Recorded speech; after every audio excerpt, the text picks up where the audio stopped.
दोस्तों, यह कहानी उस समय की है जब गौतम बुद्ध से ज्ञान प्राप्त करने के बाद बौद्ध भिक्षुक लोग दूर दूर जाकर गौतम बुद्ध के द्वारा बताए हुए मार्ग को लोगों को बता देते। गौतम बुद्ध के द्वारा बताई गई बातों को जन जन तक पहुंचाते थे और बौद्ध भिक्षुक लोग गांव के पास में ही कुटिया बनाकर रहते थे। जब कोई भी व्यक्ति मुसीबत में पड़ता था या उसे कुछ समझ में नहीं आता था तो वह उन बौद्ध भिक्षुक के पास जाकर अपनी सारी मुसीबतें बताता था और वे बौद्ध भिक्षुक लोग उनकी मुसीबतों का हल बताते थे, जिससे सभी लोगों को उन बौद्ध भिक्षुक लोगों पर बहुत ही ज्यादा भरोसा था। दोस्तों, एक बार की बात है, एक गांव में भरत नाम का एक युवक रहता था। जब वह बचपन में था तो वह बहुत ही शरारती था, काफी शरारती किया करता था, दोस्तों के साथ मजा भी करता था और वह दिमाग का बहुत ही तेज था। उसकी शरारतों की वजह से गांव के लोग बहुत ही परेशान हो चुके थे। जब वह शरारत करता था तो कोई भी गांव का व्यक्ति उसे शरारत करते समय पकड़ नहीं पाता था, क्योंकि वह अपनी बुद्धि का उपयोग करके हर बार बच निकलता था। धीरे धीरे उसकी उम्र बढ़ने लगी और जब वह बड़ा हो गया तो उसके माता पिता ने उसकी जल्द ही शादी कर दी। भरत अपने माता पिता की कमाए हुए धन का उपयोग करके अपनी जिंदगी बड़े ही आराम से जी रहा था। ऐसे ही उसकी जिंदगी बहुत ही अच्छे तरीके से चल रही थी। वह कोई काम नहीं करता था, बस घर का काम, खेती बड़ी का काम कभी कभी वह कर देता था। ऐसे ही उसकी जिंदगी बहुत ही अच्छी तरीके से चल रही थी। वह कोई काम नहीं करना चाहता था, बस घर का काम, खेती बड़ी का काम कभी कभी वह कर देता हुआ था। समय बीतता गया। उसके पिता अब बूढ़े हो चुके थे और किसी बीमारी की वजह से उनकी मृत्यु हो गई। उनकी मृत्यु के बाद अब घर की सारी जिम्मेदारी भरत के कंधों पर आ गई। अब भरत चिंतित रहने लगा। उसे चिंता सताने लगी कि वह अपनी बाकी जिंदगी को कैसे जिएगा। जब तक उसके सर पर उसके पिता का हाथ था तब तक उसे कोई भी दिक्कत नहीं हो रही थी और बहुत ही मजे से वह अपनी जिंदगी को जी रहा था। लेकिन पिता के जाने के बाद सारी जिम्मेदारियां का बोझ उसके सिर पर आ गया था। अब उसे समझ में नहीं आ रहा था कि वह किस प्रकार पैसा कमाए और किस प्रकार अपने परिवार का पालन पोषण करे। देखते ही देखते उसके 2 बच्चे भी हो गए और वे दोनों बड़े भी होने लगे। फिर उनको भी पालने पोसने का खर्च उसके कंधों पर आने लगा। धीरे धीरे दिन प्रतिदिन भरत चिंतित रहने लगा। उसे चिंता सताने लगी। हर कोई उसे देखता तो यही कहा था कि जब तक इसका बाप था तब तक ये बड़े मजे से जी रहा था, बाप की कमाई पर पल रहा था। अब बाप रहा नहीं तो इसके खाने के लाले पड़ गए हैं। भरत को लोगों के तरह तरह के ताने सुनने को मिलते थे। दोस्तों, आपके बुरे वक्त में बहुत ही कम लोग आपके साथ होते हैं, बहुत ही कम लोग आपको प्रोत्साहित करते हैं। जो बुरा वक्त चल रहा होता है तब कोई साथ नहीं देने वाला होता है। ऐसा ही कुछ भरत के साथ हो रहा था। चिंता के मारे वह कमजोर होने लगा। उसकी पत्नी भी अलग ताने मारती थी, उसे सुनाती थी, जब तुम्हें कुछ काम करना आता ही नहीं तब तुम शादी क्यों कर लिए? ऐसी जिंदगी जीने से अच्छा है कि कहीं मर जाओ। पत्नी भी साथ नहीं दे रही थी, वह भी उसका हौसला नहीं बढ़ा रही थी। खैर, इसमें पत्नी की भी कोई गलती नहीं है। उसे अपने हिसाब से जो सही लगा वो बोल रही थी। दोस्तों, हमारा बचपन तो बहुत अच्छा गुजर जाता है, क्योंकि उस समय हमारे कंधों पर कोई बोझ नहीं होता है। ना ही हमें भविष्य की चिंता सताती है और ना ही हमें बीते हुए कल की, क्योंकि आपके सर पर आपके पिता का हाथ होता है तो आपको कभी भविष्य की चिंता जल्दी नहीं सताती है।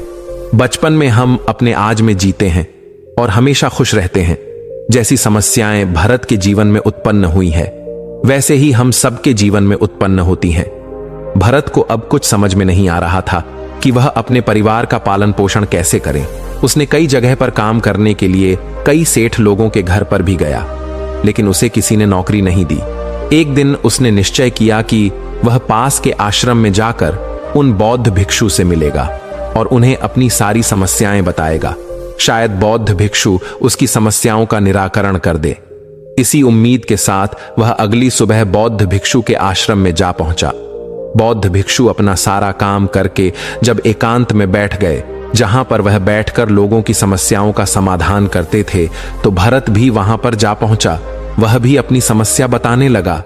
भरत को देखते ही बौद्ध महात्मा पहचान गए और उसे कहने लगे कि तेरी जिंदगी में कुछ और लिखा है बेटे, तू एक दिन बहुत महान आदमी बनेगा। भरत को यह बात कुछ हजम नहीं हुई, क्योंकि अभी तो बहुत ही परेशानियां से गुजर रहा था। अभी तो वह बहुत ही गरीबी से गुजर रहा था।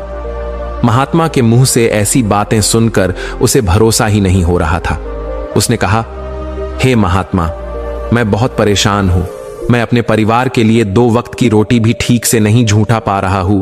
पिता की गुजर जाने के बाद घर परिवार की सारी जिम्मेदारी मेरे कंधों पर आ गई है, और आप कह रहे हैं कि मैं एक दिन बड़ा आदमी बनूंगा। पर कैसे? इसके लिए मुझे कुछ उपाय बताइए। गुरुदेव, मुझे क्या करना होगा? बौद्ध महात्मा ने कहा, पुत्र, तू अपने आप को अभी पहचान नहीं पाया है। तेरे में एक ऐसी कला है जो कि बहुत ही कम लोगों में यह कला पाई जाती है। भरत सोच में पड़ गया। वह सोचने लगा कि ऐसी कौन सी कला है उसके अंदर जिसे वह आज तक नहीं पहचान पाया है, और जिसके जरिए उसे बहुत महान कार्य करने हैं, और एक दिन वो महान आदमी बनेगा। भरत ने बौद्ध महात्मा के सामने हाथ जोड़कर कहा कि हे गुरुदेव, कृपया करके मुझे बताने की कृपा करें कि हम कौन हैं, और हम अपने आप को पहचानेंगे कैसे, और मैं कैसे महान आदमी बनूंगा। कैसे मैं पहचानूंगा कि मेरा जन्म किसी विशेष उद्देश्य के लिए हुआ है। बौद्ध महात्मा बहुत ही परम ज्ञानी पुरुष थे। उन्होंने बताया, जब किसी भी व्यक्ति के जीवन में परेशानियां का पहाड़ टूट पड़े, सारे दुख तकलीफ उसी के जीवन में आने लगे, तो समझ लेना कि यह नियति तुमसे कुछ और करवाना चाह रही है। जो तुम काम कर रहे हो, जो तुम करना चाहते हो, उसमें तुम बार बार असफल होते जा रहे हो, और उस असफलता का दुख तुम्हारे कंधों पर भारी पड़ता जा रहा है। तो समझ लेना कि यह नियति तुमसे कुछ और करवाना चाह रही है। वह तुम्हें किसी दूसरे तरफ मोड़ना चाहती है। वह तुम्हें तुम्हारे उद्देश्य की तरफ ले जाती है। वह परम ज्ञानी बौद्ध महात्मा ने कहा, इंसान के जीवन में जब कठिनाइयां आती हैं तो वह बहुत ही दुखी हो जाता है, चारों तरफ से टूट जाता है। लोग उससे दूरियां बनाने लगते हैं। जीवन जीने की उम्मीद ही खत्म होने लगती है। आत्महत्या करने का भी मन करने लगता है, क्योंकि इतनी परेशानियां, इतनी दुख व्यक्ति के जीवन में आते हैं कि वह उन्हें झेल नहीं पाता है, और वह उनसे छुटकारा अपने के लिए खुद को खत्म करने का प्रयास करने लगता है। बौद्ध महात्मा ने कहा, जब भी किसी व्यक्ति के जीवन में, या भरत तुम्हारे जीवन में जो इस समय चल रहा है, जब कुछ भी ना समझ में आए, जब सब लोग तुमसे दूरियां बनाने लगे, इतनी मुसीबत आ पड़े कि तुम्हारे गंदे मुसीबतों का भार सहने योग्य अब नहीं रह गए, तो समझ लेना कि तुम्हारी जिंदगी में कुछ बड़ा बदलाव होने वाला है। और यही बड़ा बदलाव तुम्हें तुम्हारे अस्तित्व से मिलाएगा, तुम्हें तुम्हारी पहचान करवाएगा। वह तुम्हें तुम्हारा उद्देश्य पूरा करवाएगा जिसके लिए तुम इस धरती पर जन्म लिए हो। बौद्ध महात्मा ने आगे कहा, भरत, बचपन में तुम बहुत ही शरारती हुआ करते थे। यह बात तो तुम्हें पता ही होगा। तुम्हारी शरारत को कोई पकड़ नहीं पता था, और तुम खेल की योजना बनाने में बहुत ही माहिर हुआ करते थे। तुम्हारी खेलने की कला कौशल से तुम्हारे सदस्य के लोग हमेशा जीते थे, क्योंकि तुम्हारे द्वारा बनाई हुई योजना, तैयार की गई रणनीति से विपक्षी लोग हमेशा हार जाते थे। आज से ठीक 2 महीने बाद तुम्हें पता चलेगा कि तुम्हारा उद्देश्य क्या है, तुम किस लिए इस धरती पर जन्म लिए हो। तुम्हारे सारे दुख तकलीफ दूर हो जाएंगे, लेकिन तुम्हें अभी 2 महीने इंतजार करना है। भरत उन बौद्ध महात्मा की बातों को याद करते हुए वापस अपने घर पर आ गया। धीरे धीरे समय बीतता गया। ठीक 2 महीने बाद राजा का सेनापति आता है और कहता है कि राजा के यहाँ एक खेल का आयोजन किया जा रहा है। इस खेल में जो भी विजयी होगा उसे राजा का सलाहकार बना दिया जाएगा। भरत राजा के द्वारा किए गए खेल का आयोजन में भाग लेने के लिए निकल पड़ा, और ठीक 1 दिन की यात्रा के बाद वह राजा के महल पहुंचता है। अगले दिन सभी लोग खेल के मैदान के पास एकत्रित होते हैं। तरह तरह के खेलों का आयोजन किया जाता है, और वहां पर चारों तरफ भीड़ मची हुई थी। उस खेल को देखने के लिए दूर दूर से लोग वहां पर एकत्रित हुए थे। भरत रणनीति बनाने में बहुत ही माहिर था। वह खेल होने से पहले ही अपने दिमाग में योजना तैयार कर लेता था कि किस प्रकार का खेल है और उसे उस खेल को किस तरीके से जीतना है। उसने ठीक यहां पर भी वही किया। अपनी कुशल रणनीति के दम पर वह सबको हरा दिया। राजा बहुत ही प्रसन्न हुआ उस भरत को। राजा ने कई पुरस्कार से सम्मानित किया। राजा ने उससे कहा कि तुम हमारे सलाहकार रहोगे। भरत ने तुरंत ही राजा की बात को स्वीकार कर लिया। वह मन ही मन बहुत ही खुश हो जाता है। क्योंकि आज से राजा ने अपना सलाहकार नियुक्त किया। ऐसा दिन उसकी जिंदगी में कभी नहीं आया था। अब उसकी जिंदगी पूरी तरह बदल चुकी थी। वह अपनी पुरानी जिंदगी के बारे में जब भी सोचता था तो हंसकर वह उन बातों को भूला देता था। उसे भी अब लगने लगा था कि नियति ने जो कुछ भी उसके साथ किया था वह बहुत ही अच्छा किया है। अगर वह इतनी मुसीबतों से नहीं गुजराता, अगर वह खेती बड़ी करने लगता अपने पिता की तरह, तो शायद आज वह यहां पर राजा का सलाहकार नियुक्त नहीं हो पाता। आज भरत की हर कोई इज्जत कर रहा था। दोस्तों, ठीक इस प्रकार हम सबकी जिंदगी में होता है। जब हम परेशान होते हैं, हम सबसे बड़ी मुसीबत से गुजर रहे होते हैं, तो हमें यही लगता है कि हमारा जीवन बहुत ही दुखों से भरा है, हमारा जीवन बहुत ही संघर्षशील है। लेकिन एक बात हमेशा याद रखना, जब जीवन में सारी उम्मीद टूट जाए, सब कुछ बिखर बिखर सा जाए, जीवन में कुछ समझ में ना आए कि क्या करें, तभी आप समझ लीजिए कि यह नियति आपसे कुछ और करवाना चाह रही है। उस समय एकांत में बैठकर अपनी पूरी जिंदगी का परीक्षण करो कि ऐसी क्या खासियत रही है आपके अंदर जो औरों में नहीं है, ऐसी क्या बात है जो सिर्फ आप कर सकते हैं और उस काम में आप माहिर हैं। यह नियति आपसे वही काम करवाना चाह रही है।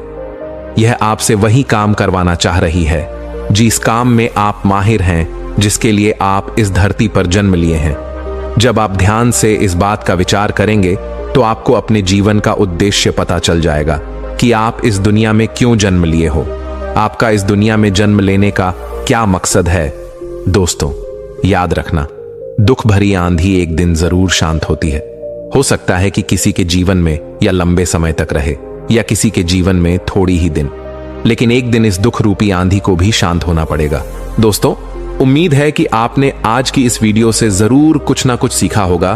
तो इस वीडियो को लाइक और अपने दोस्तों के साथ